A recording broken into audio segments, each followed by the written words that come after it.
經過我哋長時間嘅情報分析，我哋成功鎖定咗一艘大型嘅貨船。呢一艘貨船嘅總長度有333米，船身闊度有48米。呢一艘貨船咧係由巴西開出，途經新加坡、上海、寧波以及香港。我哋隨即對呢一艘貨船展開24小時嘅全天候嘅監控。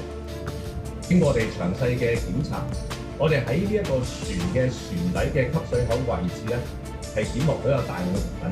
經點算之後係有417公斤嘅可卡因毒品。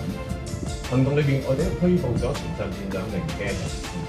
今次我哋首次發現有販毒集團咧，係以船底藏毒嘅方式，去將毒品收藏喺船底一個極隱蔽嘅吸水口嘅位置。今次行動咧，我哋已經係成功堵截大量嘅毒品流入市面或者鄰近嘅地方。